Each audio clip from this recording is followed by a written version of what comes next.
আজও এক অন্য ধর্মাবলম্বী ভাই ইসলাম গ্রহণ করেছেন, তিনি এফিডেভিট কমপ্লিট করেছেন, অফিসিয়াল সব কাজ শেষ করেছেন, এরপর আমার এখানে কালিমা শাহাদা পাঠ করতে এসেছেন। আমি প্রত্যেক মুসলিমকে জিজ্ঞাসা করি, যারা আমার হাতে দেশে দেশের বাইরে ইসলাম গ্রহণ করে, আমি জিজ্ঞেস করি, ভাই কী দেখে আপনি ইসলামে আসছেন? সাধারণত আমরা মুসলমানদের যে অবস্থা, আমাদের আচার আচরণ, আমাদের কাজ কারবার, আমাদের ভেজাল, আমাদের দুর্নীতি, আমাদের অপকর্ম, আমাদের গুনাহে লিপ্ততা, এগুলো এত বেশি হয়ে গেছে যে আমাদের কাজকাম দেখে অন্য ধর্মের কেউ ইসলামের প্রতি আকৃষ্ট হওয়ার কোনো কারণ থাকতে পারে না। তো আমি সেজন্য কৌতূহল হয়ে জিজ্ঞেস করি, ভাই আপনি ইসলামে আসছেন যে আসলে ঘটনা কি? বেশিরভাগ মানুষের উত্তর হলো, হয় তিনি কখনো কোরআনের সংস্পর্শে এসেছেন, কোরআনের কোনো অংশ বুঝে পড়ার সুযোগ হয়েছে তার জীবনে, অথবা আমাদের প্রিয় নবী সাল্লাল্লাহু আলাইহি সাল্লামের জীবনী গ্রন্থ তাকে প্রভাবিত করেছে। ফ্রান্সের একজন পলিটিশিয়ান এক সময় 2010-11 এই সময়ে, আমি যখন সৌদি আরবে ছিলাম প্রবাসী বাংলাদেশিদের সেবায়, সৌদি আরবের ইসলামিক অ্যাফেয়ার্স মিনিস্ট্রির অধীনে কাজ করতাম, তখন আমার মনে আছে যে ফ্রান্সের একজন পলিটিশিয়ান, তিনি প্রচণ্ড মুসলিম বিদ্বেষী ছিলেন। তার বিরুদ্ধে আমি নিজে সোশ্যাল মিডিয়াতে অনেক অ্যাক্টিভিজম করেছি, লেখালেখি করেছি। অনেক দিন পর, মনে হয় বছরখানেক আগে, নৌবাহিনীর একজন সাবেক কর্মকর্তা আমাদের অফিসে এসেছেন, আমার সাথে ভালো পরিচয় আছে। তিনি প্রসঙ্গত বলছিলেন, ভাই এই ভিডিওটা দেখেন তো। আমি দেখেছি ওই ভদ্রলোক, তার ফেসটা আমার মনে আছে, সেই ভদ্রলোক দেখি লেকচার দিচ্ছে ইসলামের ব্যাপারে, এবং বলছেন যে কেউ যদি ইসলামের ব্যাপারে ভেতর থেকে স্যাটিসফাইড হতে চায়, এই যে জন্মসূত্রে মুসলমান হয়ে ইসলামকে সেভাবে ফিল করে না, জাস্ট বাবা মা মুসলমান, সে মুসলমান হয়েছে, সে যদি সত্যিকারের মুসলমান হতে চায়, যে ইসলামটা সে প্রতি মুহূর্তে পরিতৃপ্তির সাথে অনুভব করবে, সে যদি সেই ইসলাম চায়, তো সে মাস্ট প্রফেট মুহাম্মদ সাল্লাল্লাহু আলাইহি সাল্লামকে তাকে জানতে হবে। আমি তার ওই ভিডিও দেখে তো অবাক হয়ে গেলাম যে এই ভদ্রলোককে তো আমি চিনি, এ তো প্রচণ্ড ইসলাম বিদ্বেষী ছিলেন, কাহিনী কি এই লোক এত সুন্দর বক্তব্য দিচ্ছে? তখন আমাকে উনি বললেন যে উনি সিরাত গ্রন্থ পাঠ করে নবী সাল্লাল্লাহু আলাইহি সাল্লামের জীবন ইতিহাস হয়তো দোষ ধরার উদ্দেশ্যে পাঠ করেছেন, মুসলমানদের পেছনে লাগার জন্য করেছেন, কিন্তু আল্লাহ তাআলা তাকে হেদায়েত দিয়েছেন। তিনি এটা পাঠ করার পর নিজে স্বেচ্ছা ইসলামের ছায়া তুলে তিনি এসেছেন। ভাইরা আমার, প্রিয় নবী সাল্লাল্লাহু আলাইহি সাল্লামের জীবদ্দশায় যত মানুষ ইসলাম গ্রহণ করেছে, সেই ওমর রাদিয়াল্লাহু তাআলা আনহু থেকে নিয়ে, ওমর রাদিয়াল্লাহু তাআলা আনহু এসেছিলেন রাসূলুল্লাহ সাল্লাল্লাহু আলাইহি ওয়াসাল্লামকে হত্যা করার জন্য, খুন করবার জন্য, দায়িত্বপ্রাপ্ত হয়ে এসেছেন, কিন্তু এসে নবী সাল্লাল্লাহু আলাইহি ওয়াসাল্লামের কাছে ইসলাম গ্রহণ করে তারপর ফিরে গেছেন। অসংখ্য ব্যক্তিত্ব পাবেন আপনি, যারা শুধুমাত্র নবী সাল্লাল্লাহু আলাইহি ওয়াসাল্লামের ব্যক্তিত্বে মুগ্ধ হয়ে ইসলাম গ্রহণ করেছেন। কেন আপনি একটি সিরাত গ্রন্থ পড়া উচিত মুসলমানের সন্তান হিসাবে আপনার জীবনে, এ বিষয়ে অনেক কথা আমাকে বলতে হবে, আমার হাতে সময় নেই।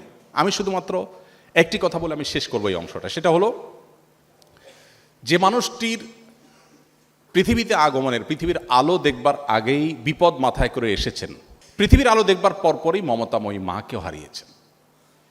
কৈশোরে যখন তার একমাত্র অভিভাবক দাদা আব্দুল মুত্তালেব, কোরাইশের নেতা, কৈশোর পার হতে না হতে দাদা আব্দুল মুত্তালেবকে আল্লাহ নিয়ে গেছেন, তিনিও মারা গেছেন। একের পর এক পায়ের নিচে থেকে মাটিগুলো সরে যাচ্ছে। এরপরে তার জীবনের সবচেয়ে দুঃসময় যখন এসে পৌঁছেছে, সবচেয়ে কঠিন সময়, তার ঘরে থেকে তাকে যিনি সাহস দিতেন, অভয় দিতেন, তিনি ছিলেন তার স্ত্রী খাদিজা রাদিয়াল্লাহু তাআলা আনহা। আর বাহির থেকে যিনি তাকে প্রোটেক্ট করতেন, তিনি ছিলেন আবু তালেব, তার চাচা। একই বছর দুজনকে আল্লাহ নিয়ে গেলেন, পায়ের নিচ থেকে মাটি সব সরে যাচ্ছে। এরপর শুরু হলো নির্যাতনের স্টিম রোলার। কতভাবে একটা মানুষকে অপমানিত করা যায়। তার মতো এত সম্মানিত মানুষ, মক্কার মুশরিকরা সম্মিলিতভাবে যারা তাকে সবচেয়ে বড় অ্যাওয়ার্ড দিয়ে আল আমিন উপাধিতে ভূষিত করেছে, সেই মানুষগুলো তার মুখের উপর থুতু নিক্ষেপ করেছে। তিনি যখন সেজদায় চলে গেছেন, ওটের নাড়ি বুড়ি এনে তার পিঠের উপরে রেখে দিয়েছে। তাকে ফিজিক্যালি অ্যাটাক করা হয়েছে, রক্তাক্ত করা হয়েছে। হেন কোনো অপমান নাই যেটা তাকে করা হয়নি। 3টি বছর তার সাথে অবরোধ করা হয়েছে। কি অবরোধ? আজকের মোড়ল রাষ্ট্রগুলো যেরকম অবরোধ করে সেরকম না, সে অবরোধ ছিল অনেক ভয়ঙ্কর অবরোধ। সে 3 বছরের অবরোধে মক্কার কোনো মানুষ তার সাথে, তার অনুসারীদের সাথে কথা পর্যন্ত বলতো না, কেউ কোনো লেনদেন করতো না। সেই যুগে অল্প কয়েকজন মানুষ মক্কায় বসবাস করে। সেই সমাজে যখন সবাই কয়েকজন মানুষের সাথে এরকম সম্পর্ক ছিন্ন করে, তখন তাদের জীবন কি হয় সেটা বলার অপেক্ষা রাখে না। এত কঠিন সময় পার করার পর যখন মক্কায় থাকা গেল না কোনোভাবে, তিনি হিজরত করে আল্লাহর নির্দেশে মদিনায় যেতে লাগলেন। সেই হিজরতটাও তাকে করতে শান্তিমতো দেওয়া হলো না। রাতের অন্ধকারে তাকে আত্মগোপন করে যেতে হলো। যেতে গিয়ে আবার গারে সৌরে আশ্রয় নিতে হলো, সেখানে তাকে ধাওয়া করা হলো, সেখান থেকে ধরে এনে তাকে হত্যা করার ষড়যন্ত্র করা হলো, এর আগে তাকে বারবার হত্যা করতে চেষ্টা করা হলো, তার মেয়েদের উপরে টর্চার করা হলো, তার অনুসারীদেরকে জ্বলন্ত চুলার উপরে, কয়লার উপরে রেখে যেরকম মাছ ভাজি করে মানুষ, মাছ পুড়ে খায় মানুষ, ঠিক সেভাবে এক একজন অনুসারীকে আরবের যে গরম, মিডল ইস্টের যে গরম, যারা গিয়েছেন তারা জানেন, চামড়া পুড়ে যাওয়া গরম, সেই গরমে উত্তপ্ত পাথরের উপরে সাহাবীদেরকে শুইয়ে, খালি শরীরে শুইয়ে তাদের বুকের উপরে আবার ভারী এবং ওইরকম আগুনের মতো গরম পাথর দিয়ে তাদেরকে চাপা দিয়ে রাখা হতো, চামড়া গলে পাথর ঠান্ডা হয়ে যেত। ভাইরা আমার, এত নির্মম নির্যাতনের পর যখন মদিনায় আসলেন একটু শান্তিতে থাকবেন, মদিনায় মানুষজন বললেন যে আপনারা কষ্ট করার দরকার না, আপনি আমাদের এখানে চলে আসলে আমরা আপনাকে ওয়েলকাম করব। তিনি গেলেন তাদের কথায়, সেখানেও তাকে শান্তিতে থাকতে দেওয়া হলো না। একটার পর একটা যুদ্ধ চাপিয়ে দেওয়া হয়েছে, কখনো বদর, কখনো ওহুদ, কখনো খন্দক, কখনো তাবুক। একটি রাতের জন্য তাকে শান্তিতে ঘুমোতে দেওয়া হয়নি।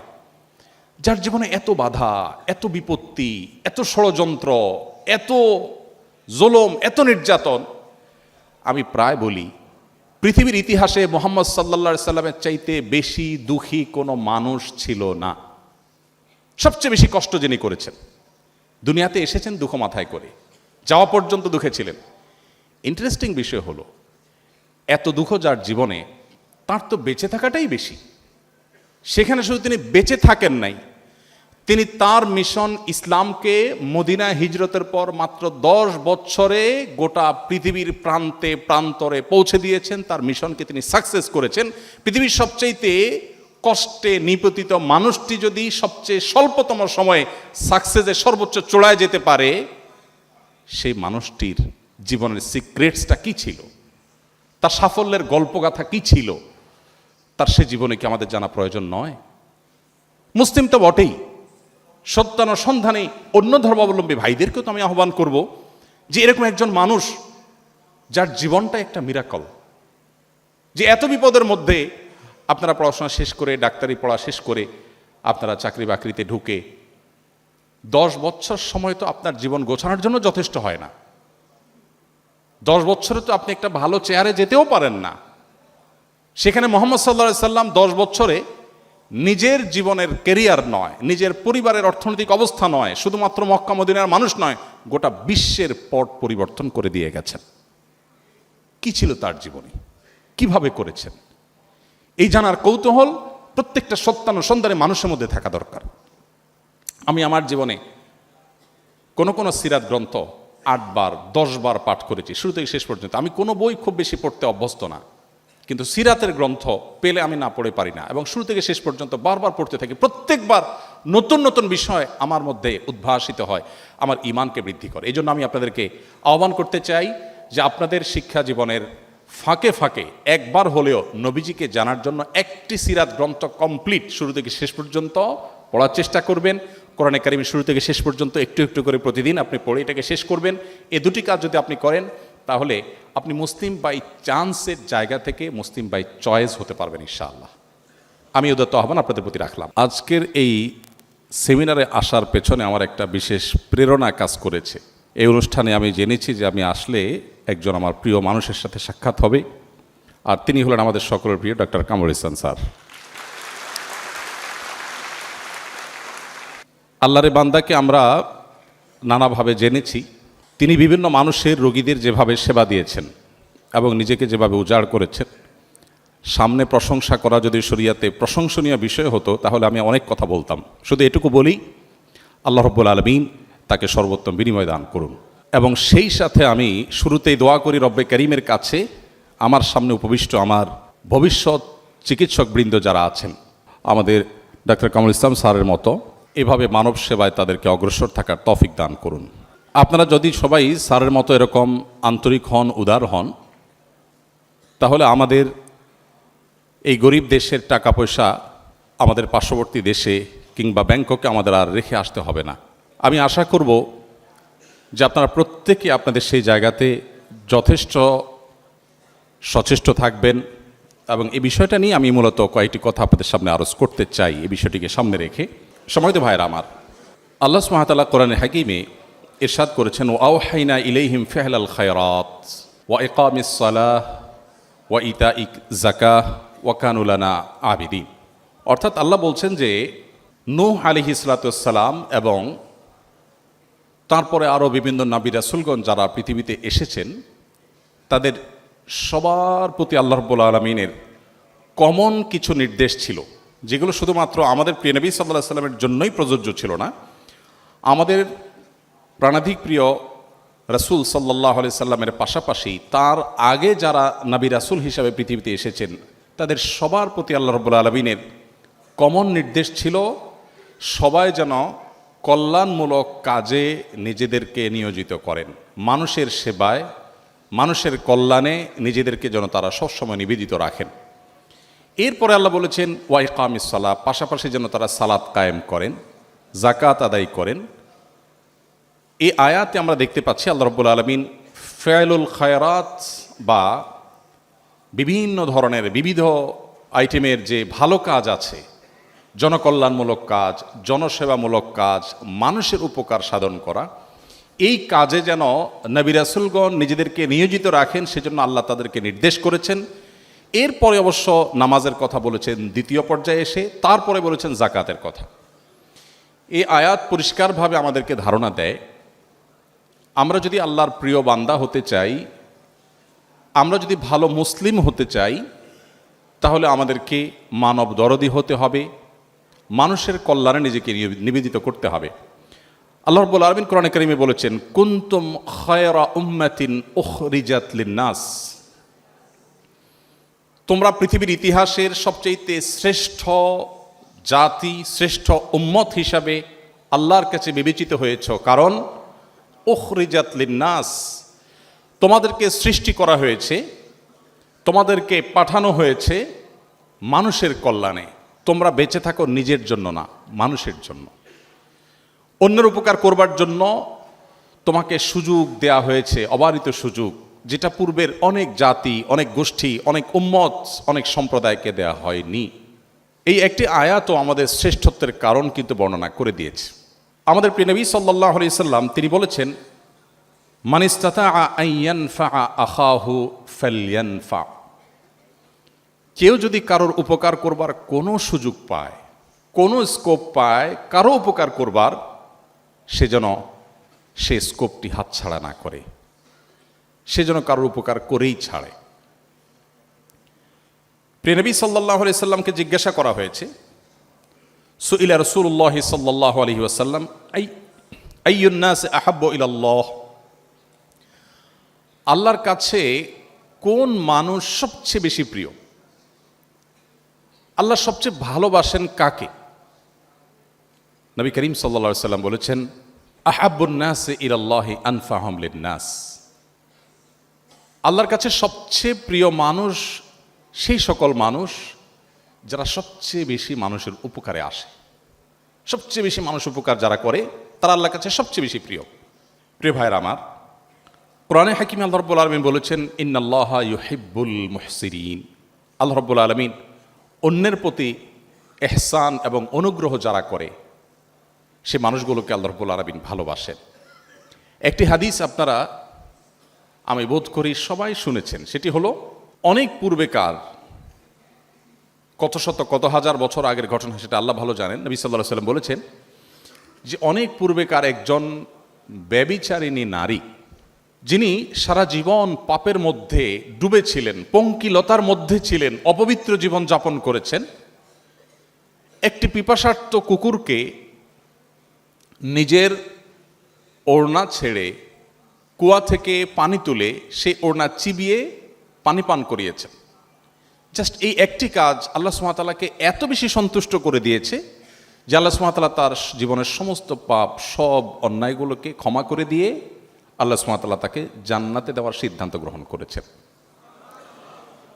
আবার একই সাথে এর বিপরীতে যে হাদিসটি রয়েছে সেটিও আপনারা জানেন, উভয় হাদিস বিশুদ্ধ সূত্রে প্রমাণিত এবং বর্ণিত, যে একজন নারী তিনি অত্যন্ত আবেদা ছিলেন, জায়নামাজ থেকে একটুও সরতেন না, সবসময় আল্লাহ বিল্লাহ করতেন, জিকির আজকার করতেন। তার নামাজ এবং ইবাদতে ডিস্টার্ব করে একটা বিড়াল, সেই বিড়ালকে তিনি বেঁধে রেখেছেন, খাবার দেননি, আল্লাহ তাআলার কাছে এই কাজটি খুব খারাপ লেগেছে। আল্লাহ রাব্বুল আলামিন তাকে তার সমস্ত ইবাদত ক্যান্সেল করে দিয়ে, সবগুলোকে আল্লাহ রাব্বুল আলামিন বাতিল করে দিয়ে তাকে জাহান্নামের ফয়সালা করেছেন। মানুষের উপকার করবার যে ইবাদত, এই ইবাদতকে আমরা অনেক মুসলিম ঘরে জন্ম নেয়া মানুষরাও মনে করি এটা জাস্ট একটা সামাজিক একটা ভালো কাজ। এটা যে একটা ইবাদত, অনেক বড় ইবাদত, এটা আমরা অনেকে জানি না।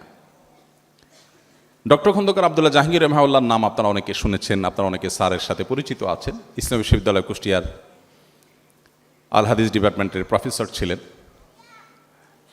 স্যারের একটি কথা আমি বিভিন্ন জায়গায় বলার চেষ্টা করি। স্যার বলতেন, আমি আমার এই ক্ষুদ্র জীবনে দেশে বিদেশে বিভিন্ন ইউনিভার্সিটিতে, বিভিন্ন শিক্ষা প্রতিষ্ঠানে কোরআন এবং হাদিসের উপরে উচ্চতর ডিগ্রি নিয়েছি। দীর্ঘদিন ইউনিভার্সিটিতে ছেলেদেরকে ইসলামিক সাবজেক্টের উপর শিক্ষকতা করেছি, অধ্যাপনা করেছি। ইসলামিক বিষয়ের উপরে বহু বই পুস্তক স্যার লিখেছেন, আপনারা জানেন, শত শত পৃষ্ঠার বই লিখেছেন, বাংলায় লিখেছেন, ইংরেজিতে লিখেছেন, বিভিন্ন ভাষায় স্যারের বই আছে। ক্ষণজন্মা এই ব্যক্তিত্ব তিনি বলেছেন, আমার সারা জীবনে ইসলাম শিক্ষার নির্যাস, তার সামারি যদি জানতে চান আপনি, তো আমি 2 লাইনে আপনাকে সামারি দিতে পারবো। আমি কোরআন, পুরো কোরআন পড়ে হাদিসের ভাণ্ডারের ভেতরে অবগাহন করে কোরআন এবং হাদিসের নির্যাস, ফিক সহ ইসলামের অন্যান্য যে জ্ঞানভাণ্ডার আছে সেই জ্ঞানভাণ্ডারের ভিতরে ডুব দিয়ে যৎকিঞ্চিত জ্ঞান আমার সারা জীবনে অর্জন হয়েছে, তার নির্যাস হলো 2 লাইন। নাম্বার 1, ইমানের পর, ইমানকে সহি এবং বিশুদ্ধ করবার পর, আকীদাকে কলুষমুক্ত, ভুল ভ্রান্তিমুক্ত করবার পর, মেইন মৌলিক যে ফরজ ইবাদতগুলো আছে, 5 ওয়াক্ত নামাজ, যাকাত, হজ ইত্যাদি, এই মেইন ফরজ ইবাদতগুলোর পর আল্লাহকে সন্তুষ্ট করার সবচেয়ে কার্যকর এবং সবচেয়ে সংক্ষিপ্ত পথ হলো মানুষ উপকার করা। এটা হলো 1 লাইন। আর 2য় লাইন হলো, কুফরের পর, আল্লাহর প্রতি অবিশ্বাসের পর, শিরকের পর, বড় বড় মৌলিক যে অপরাধগুলো আছে এগুলোর পর, কবিরা গুনাহগুলোর পর আল্লাহ তাআলা সবচেয়ে বেশি অসন্তুষ্ট হন বান্দার সে কাজে, যে কাজে বান্দা মানুষের ক্ষতি করে। স্যারের এই নির্যাস আমি যে কয়েকটি হাদিস আপনাদের সামনে পেশ করেছি, সে হাদিস এবং কোরআন কারীমের আয়াতগুলো সামনে রাখলে আমাদের কাছে যেটি পরিষ্কার হয় তা হলো, মানুষের উপকার করার এই ইবাদত, এটিকে আমাদের জীবনে বিশেষভাবে গুরুত্ব আরোপ করা উচিত। আমাদের প্রিয় নবী সাল্লাল্লাহু আলাইহি সাল্লাম, তিনি আল্লাহ রাব্বুল আলামিনের পক্ষ থেকে নবুয়ত এর দায়িত্ব বুঝে পাওয়ার আগে তিনি তার মক্কার জীবনে ছোটবেলা থেকে, শৈশব থেকে মানুষের উপকার করবার, মানব সেবা করবার জন্য চেষ্টা করতেন। একটি হাদিস আপনারা অনেকেই শুনে থাকবেন, হেরা গুহায় যখন জিবরিলের সাথে তার প্রথম সাক্ষাৎ হয়, তিনি কিছুটা ভড়কে যান। বাসায় আসার পর স্ত্রী খাদিজা রাদিয়াল্লাহু তাআলা আনহাকে যখন তিনি বলেছেন, আমি ভয় পেয়েছি, এরকম একটি দৃশ্য দেখতে পেলাম, এই গুহায় আমি দীর্ঘদিন ইবাদত করছি, কেউ কারোর সাথে সাক্ষাৎ হয়নি, তিনি হঠাৎ করে জিবরিলকে দেখেছেন, তিনি আবার 3 বার তাকে বুকের সাথে নিয়ে চাপ দিয়েছেন, নবী সাল্লাল্লাহু আলাইহি ওয়াসাল্লাম ভয় পেয়ে গেছেন। বাসায় এসে যখন এটি বললেন যে আমি বোধহয় বাঁচব না, বোধহয় কোনো ক্ষতিকর কোনো কিছু আমার পেছনে লেগেছে বা কিছু একটা, তখন খাদিজা রাদিয়াল্লাহু তাআলা আনহা তাকে সান্ত্বনা দিতে গিয়ে বলেছেন, কাল্লা লা ইউখজিকাল্লাহু আবাদা, এটা হতেই পারে না যে আপনাকে আল্লাহ তাআলা কখনো লাঞ্ছিত করবেন, অসম্ভব, আপনি কখনোই লাঞ্ছিত হবেন না। কেন? ইন্নাকা তাহমিলুল কাল, কারণ আপনি কেউ কোনো বোঝা বহন করতে কষ্ট হতে দেখলে আপনি তার বোঝাটা টেনে বহন করে দেন। ওয়া তুঈনু আলা নওয়াইবিল হক, কেউ যদি জুলুমের শিকার হয় আপনি তাকে জুলুম থেকে মুক্ত করেন, কারণ অধিকার আদায়ের প্রশ্ন থাকলে আপনি সেটি আদায় করে দেন।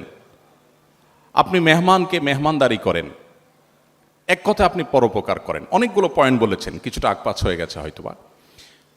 তো খাদিজা রাদিয়াল্লাহু তাআলা আনহা তিনি এই কথাগুলো বলেন নবী সাল্লাল্লাহু আলাইহি ওয়াসাল্লামকে বলছিলেন যে আল্লাহ আপনাকে কখনো লাঞ্ছিত করবেন না, কারণ যে ব্যক্তি এতটা পরোপকারে নিজেকে মগ্ন করে, নিয়োজিত রাখে, ব্যস্ত করে রাখে, আল্লাহ তাআলা তাকে চূড়ান্তভাবে অপদস্থ করতে পারেন না, এটা হতে পারে না। খাদিজা রাদিয়াল্লাহু তাআলা আনহার সেই কথা চরম সত্য হয়েছে।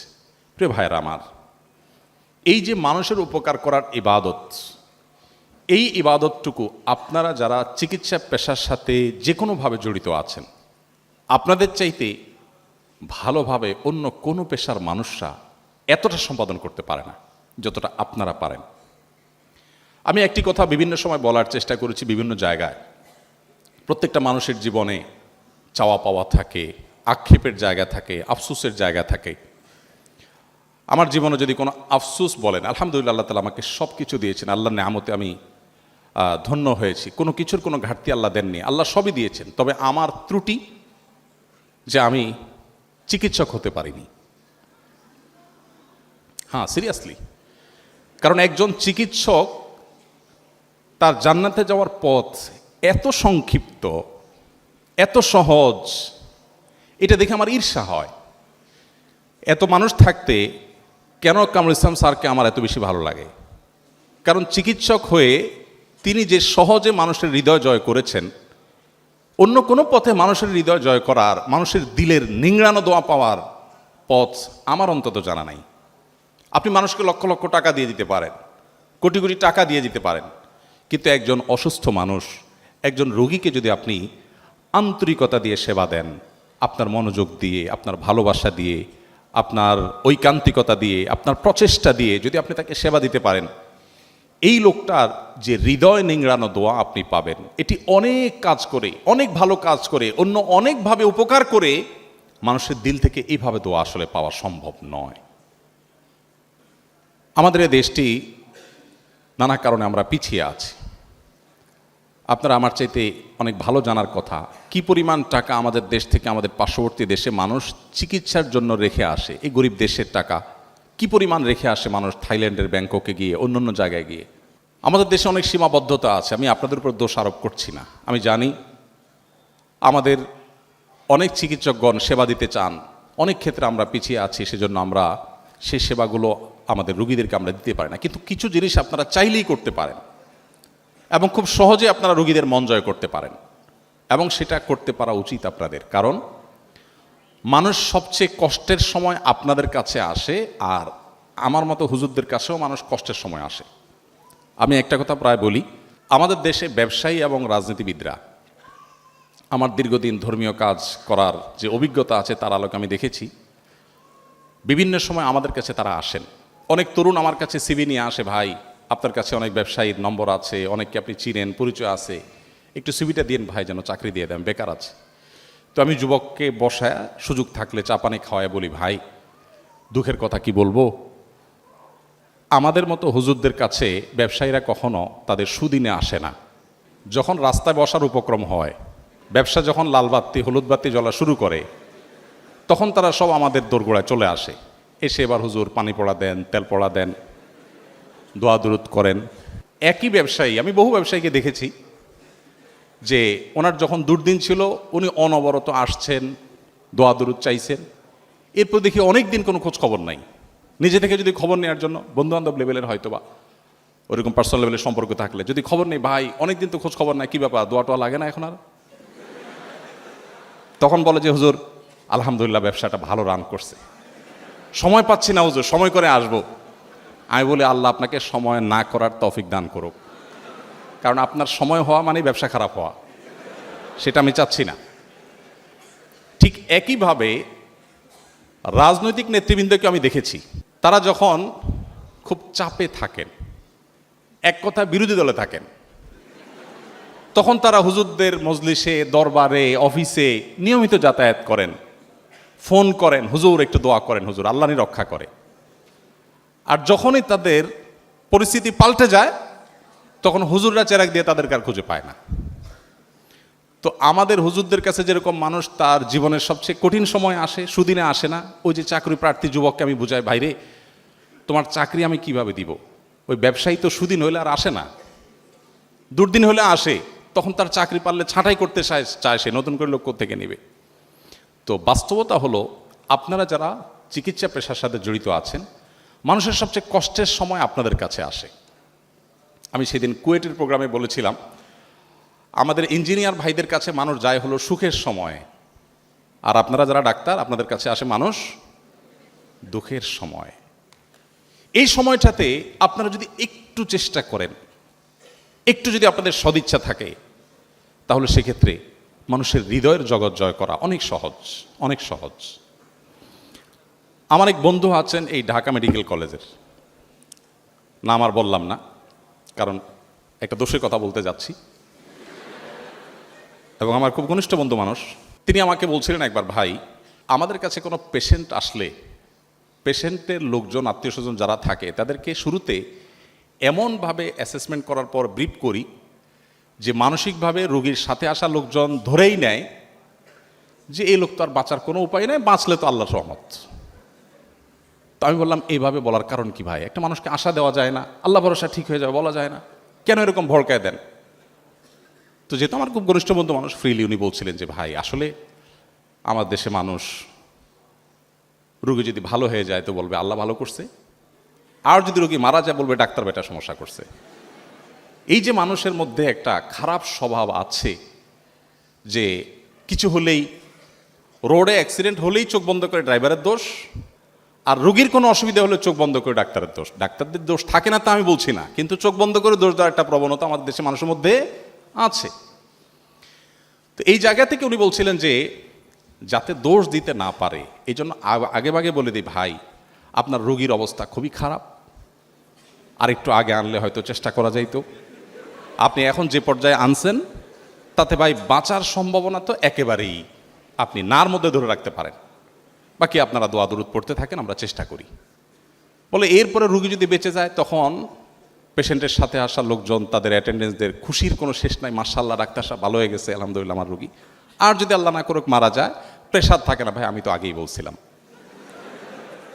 তো আমি ওনার এই পলিসি শুনে বললাম যে বাহ, এটা বাঁচার জন্য খুব দারুণ পলিসি, কিন্তু আমি যদি এটাকে ইসলামী শরিয়াত ছাঁচে, কোরআন হাদিসের ছাঁচে ফেলে দেখি, তাহলে আমি দেখি কাজটি ভালো কাজ না। আপনি অবশ্যই কোনো শঙ্কা থাকলে সেটা আপনি পেশেন্টের লোকজনকে বলবেন, কিন্তু আল্লাহ নবী সাল্লাল্লাহু সাল্লাম আমাদেরকে একটা দোয়া শিক্ষা দিয়েছেন। আপনারা আপনাদের পেশেন্টদের কাছে যখনই যাবেন বা পেশেন্টদেরকে যখনই দেখবেন, আমি আশা করব আপনারা দোয়াটা করবেন, খুব ছোট্ট একটা দোয়া। নবী করিম সাল্লাল্লাহু সাল্লাম কোনো রোগীকে দেখলে তাকে বলতেন লা বাসা তহরুন ইনশাআল্লাহ। আমরা বাংলায় বলতে পারি আমাদের মতো করে, অর্থাৎ ভয়ের কোনো কারণ নেই, ইনশাআল্লাহ সুস্থ হয়ে যাবেন। এখানে নবী সাল্লাল্লাহু আলাইহি ওয়াসাল্লাম অন্য একটা শব্দ ব্যবহার করেছেন, তহুর মানে হল পবিত্র হয়ে যাবে। এটা নিয়ে অনেক দীর্ঘ আলাপ আছে, আমি সেদিকে যাব না, শুধু এটুকু বলি, রোগ অসুস্থতা এগুলোতে যদি মানুষ ধৈর্য ধারণ করতে পারে, সবর করতে পারে, আল্লাহ রাব্বুল আলামিন তার গুনাহগুলো মাফ করেন, সে পরিচ্ছন্ন হয়ে যায়, পবিত্র হয়ে যায়। আমাদের স্যার আমার আগে পবিত্রতা নিয়ে কথা বলছিলেন। তো পবিত্র হওয়ার একটা উপায়, যদি বিপদ আপদে মানুষ সবর করে, ধৈর্য ধারণ করে, আল্লাহ তার গুনাহগুলোকে মাফ করে দেন, তার প্রোফাইলকে ক্লিন করে দেন, ছোটোখাটো অনেক ভুলভ্রান্তিও সেগুলো মাফ করে দেন। এই জন্য ইমানদার আসলে হারাবার কিছু নেই। নবী সাল্লাল্লাহু আলাইহি ওয়াসাল্লাম বলেছেন আজাবান লি আমরিল মুমিন ইন্না আমরাহু কুল্লাহু খায়র। ইমানদারের জীবনের সব কিছুরই বড় অদ্ভুত, তার জীবনে আসলে হারাবার কিছু নেই। হাতির মতো মরলেও লাখ, বাঁচলেও লাখ। ইমানদার তিনি যদি কোনো বিপদের মুখোমুখি হন, তিনি সবর করেন, ফাকানা খায়র আল্লাহ, সবরের বিনিময় আল্লাহ তাকে জান্নাত দেন, রিওয়ার্ড দেন, পুরস্কার দেন। আর যদি তার জীবনে সুখ আসে, তিনি আল্লাহকে শুকরিয়া জানান, তখন তার মাধ্যমে তিনি বিনিময় লাভ করেন। অর্থাৎ ইমানদারের হারাবার কিছু নেই। এখন একজন পেশেন্ট যখন আসে, আপনি যদি তাকে একটু সান্ত্বনা দেন যে ইনশাআল্লাহ সুস্থ হয়ে যাবেন, মন খারাপ করার কিছু নেই, তাহলে তিনি সুস্থ হন বা না হন, এই যে মানসিক শক্তি বৃদ্ধিতে আপনি সহায়ক ভূমিকা রাখলেন, এর কারণে আপনার আমল নামাতে আল্লাহ তাআলা একটা নেকি এবং সওয়াব দিয়ে দিবেন। কিয়ামতের ময়দানে তখন এই সওয়াব দেখে আপনি সারপ্রাইজড হয়ে যাবেন যে এত পরিমাণ সওয়াব কোত্থেকে এলো। ওই যে প্রত্যেক পেশেন্টকে বলেছেন, সওয়াবের নিয়ত করে বলেছেন, আল্লাহ তাআলা সেটা দিয়েছেন। আমি আমার একটা গল্প বিভিন্ন জায়গায়, এর আগে একাধিক জায়গায় শেয়ার করেছি, আদ্দিন মেডিকেল কলেজের একটা প্রোগ্রামে বলেছিলাম, আরও কোথাও হয়তো বলেছি। আমার একটা ছোট্ট অপারেশন হয়েছে একবার। সৃষ্টিগতভাবে অনেকেরই অনেক উইকনেস আছে। আমার একটা দুর্বলতা হলো, আমি একটু এই ডাক্তারদের কাটা ছেড়ে এগুলোর পর খুব ভীতু প্রকৃতির মানুষ। তো আমার ওই ছোট্ট অপারেশনটার জন্য আমার যিনি চিকিৎসক ছিলেন, আমি ওনাকে বললাম যে ভাই মেহেরবানি করে কোনো আপনার যারা স্যার ছিলেন, এই ডিপার্টমেন্টের হেড ছিলেন, এককালে চেয়ারম্যান ছিলেন, এরকম কেউ থাকলে একটু রাখা যায় না? তো বলে ঠিক আছে ভাই, সে ব্যবস্থা করব। আবার ওই যে আমার যে বন্ধু ছিলেন ঢাকা মেডিকেল কলেজে, তিনিও ছিলেন। আর এখানে আছেন আমাদের ডাক্তার নুরুল্লাহ ভাই ইবনে সিনা, উনি চিটাগাং মেডিকেল কলেজের স্টুডেন্ট সম্ভবত।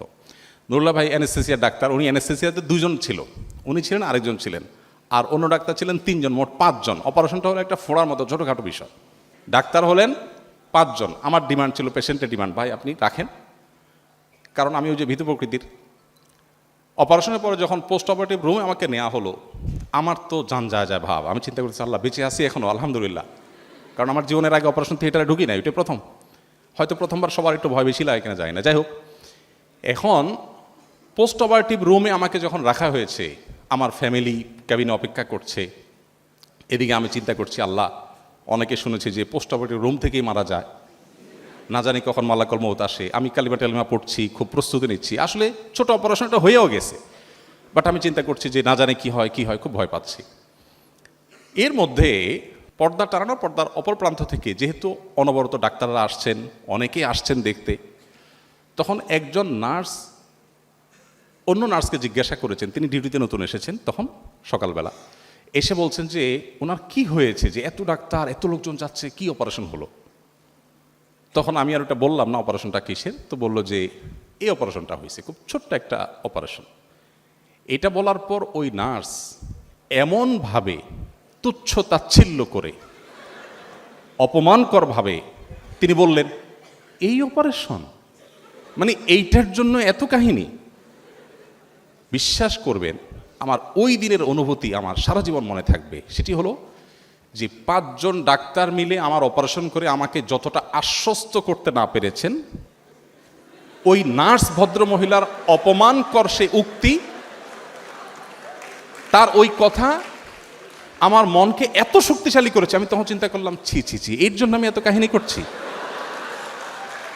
আমি তখন নিজেকে দোষারোপ করা শুরু করলাম, গিলটি ফিল করা শুরু করলাম যে এইটা কোনো কথা, এই রোগের জন্য আমি এত কাহিনী করছি, এত এত কষ্ট দিচ্ছি মানুষকে, এত চিল্লাচিল্লি করছি, এটা কি হলো কিছু?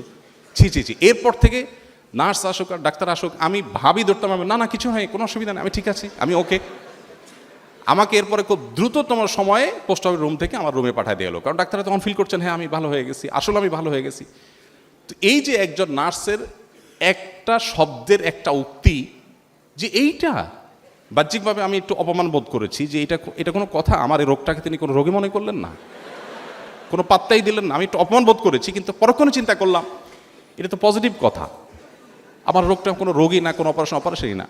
এই একটি কথা যদি আমাকে এর পরিমাণ আস্থা এনে দিতে পারে, এতটা আমাকে সাহসী করে দিতে পারে, তাহলে এবার আপনারা নিশ্চয়ই আপনাদের চেয়ার থেকে, আমি আমার পেশেন্টের জায়গা থেকে আমি আমার কথা বলেছি, আপনি আপনার ডক্টরের চেম্বার থেকে, আপনি আপনার চেয়ার থেকে একটু আপনি ভাবুন যে আমরা যারা রোগী হয়ে আপনাদের কাছে যাই, আপনারা যদি একটু সান্ত্বনা দেন, একটু যদি অভয় দেন, একটু যদি সাহস যোগান, তাহলে অর্ধেক ট্রিটমেন্ট অনেক ক্ষেত্রে আপনাদের সেই আচরণ থেকেই হয়ে যাবে। কিন্তু দুর্ভাগ্য, ওই যে আমার বন্ধু যেটা বলেছে, অনেক ডক্টর আছেন যে আসার পরে হাইকোর্ট সুপ্রিম কোর্ট সব দেখানো রোগীকে শেষ হয়ে যায়, রোগী তো আগেই গলা শুকায় যায় যে আমি তো তাহলে শেষ, বাঁচলে সেটা অতিরিক্ত। যাই হোক, তো আমার এই বক্তব্যের নির্যাস হলো, আমরা আজকে যেই মহানবী হজরত মোহাম্মদ সাল্লাল্লাহু আলাইহি সাল্লামের সিরাত আলোচনা করার জন্য এখানে সমবেত হয়েছি, তিনি সবসময় মানুষ উপকার করতেন, আর এই উপকার করবার অনেক বড় সুযোগ আপনাদের হাতে আছে। আমি আশা করব আপনারা সেই সুযোগকে হাতছাড়া করবেন না, এবং সেই সুযোগকে আপনারা সম্পূর্ণরূপে 16 আনা আদায় করে নেবেন, এবং আপনাদের জান্নাতের পথকে আপনারা সুগম করবেন। আল্লাহ তাআলা আপনাদের সবাইকে সে তৌফিক দান করুন।